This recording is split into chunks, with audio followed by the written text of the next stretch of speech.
Treasury Star Parade.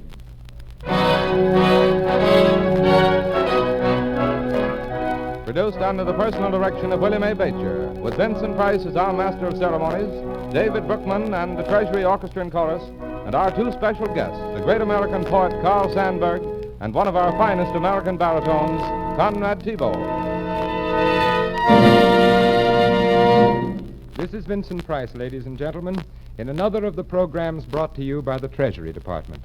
Today we have a very special treat for you in the person of Mr. Carl Sandburg. You all know him and know his poetry. Mr. Sandburg is an American and part of our prairies, our industries, our cities, and our towns. He knows them, loves them, and writes about them. He knows them firsthand, too. He left school at the age of 13 to drive a milk truck. He worked in brickyards and potteries and in the Kansas wheat fields.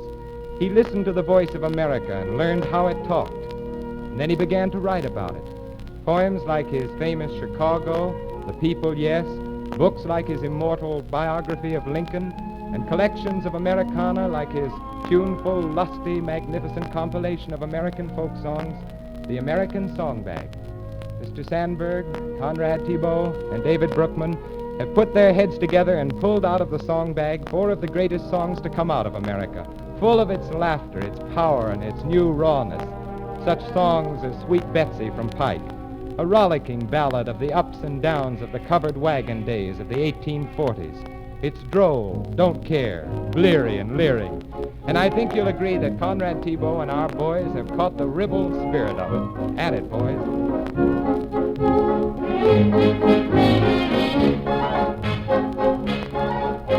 Oh, don't you remember sweet Betsy from Pike, who crossed the big mountains with her lover Ike, with 2 yoke of cattle, a large yellow dog, a tall Shanghai rooster, and 1 spotted hog.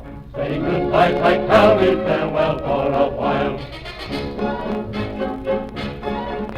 They soon reached the desert where Betsy came out, and down in the sand she lay rolling about, while Ike in great tears looked on in surprise, saying, Betsy, get up, you'll get sand in your eyes.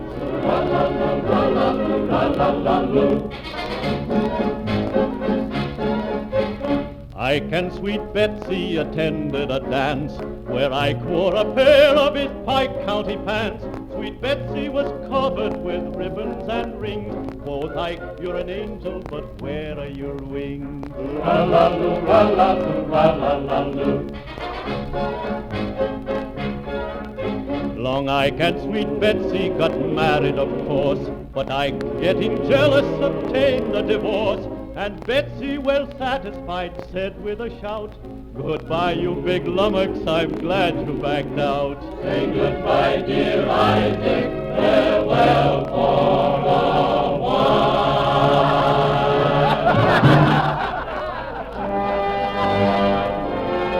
The steel-driving men who toiled in the tunnels and on the railroads had their own song, a working-class song straight from the men on the job, Driving Steel.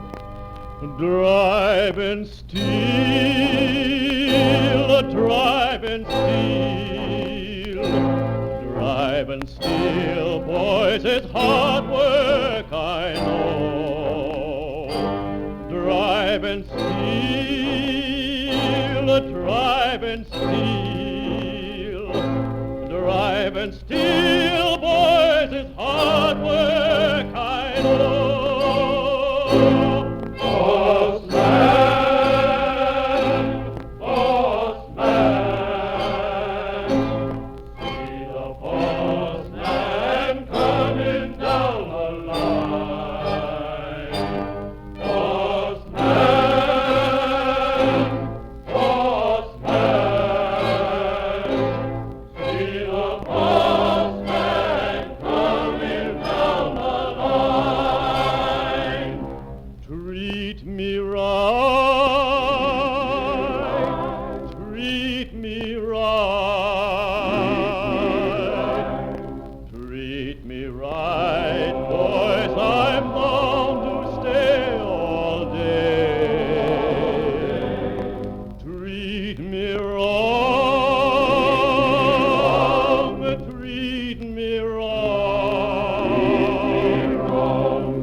in lusty delight when it was young, but it also had its tender, sentimental moments.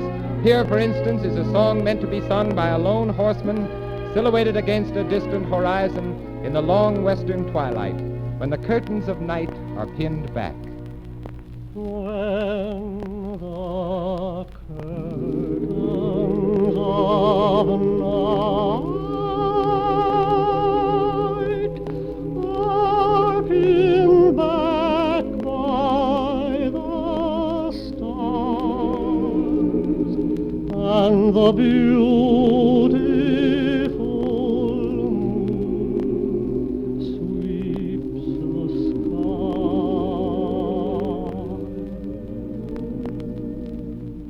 I'll remember you, love, in my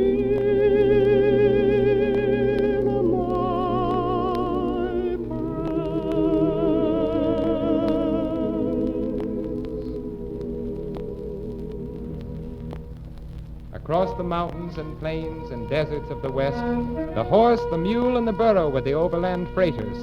But then the boxcar came to give the cruel desert spaces a friendly and human look.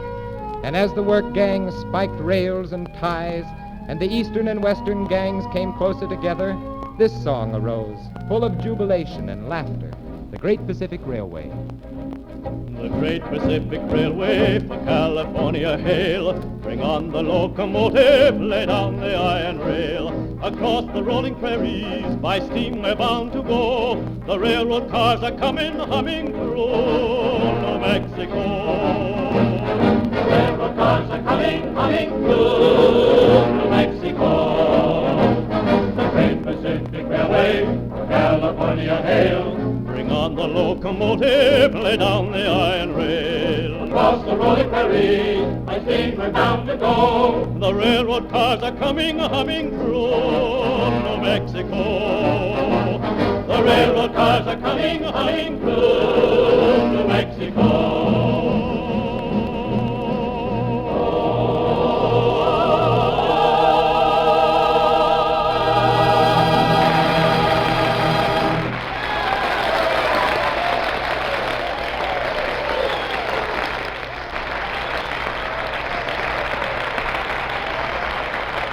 Thank you, Conrad Thiebault and David Brookman.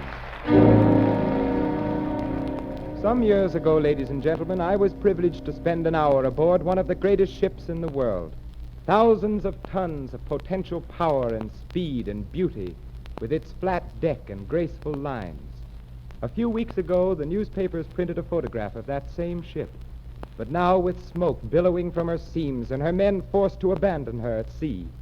For just a few hours after this picture was taken, she slipped with a mighty roar and a vast shuddering sigh beneath the waters of the Coral Sea.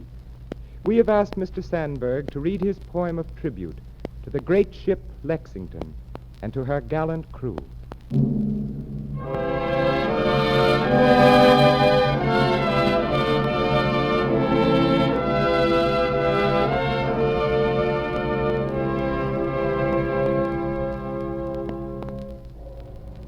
Weep not for me, though I am a wreck at the bottom of the sea, shed no tears for me.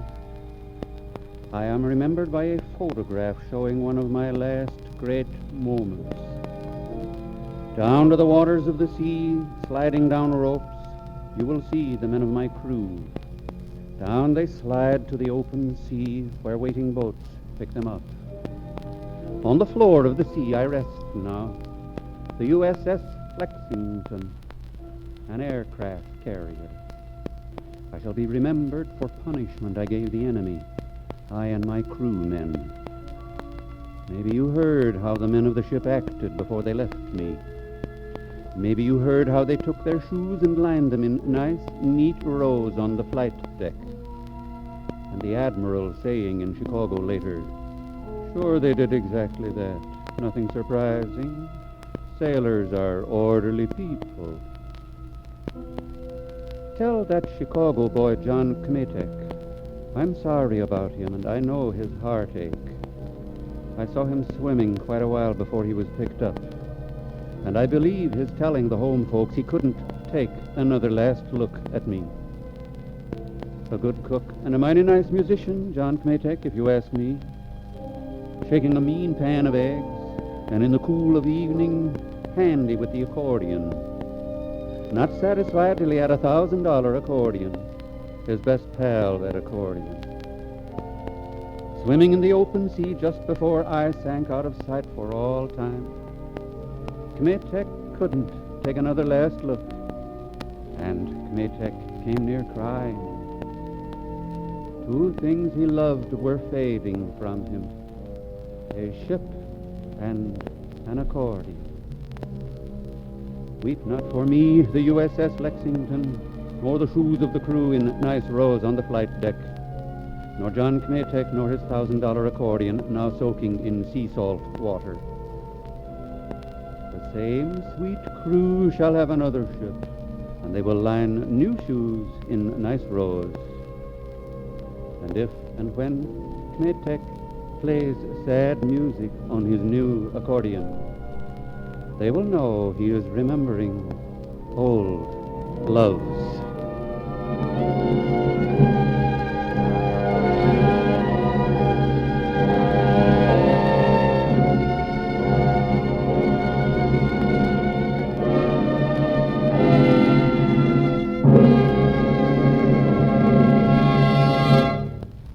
Postscript and footnote. When these lines were printed in newspapers over the country, there were many fine and sentimental Americans who decided to raise the money for a new accordion for Kmetek. And he played at San Diego one evening on a national hookup before an immense audience. And now, Kmetek is way out somewhere on the Pacific. And in the cool of evening, he is probably playing his new accordion to his new shipmates.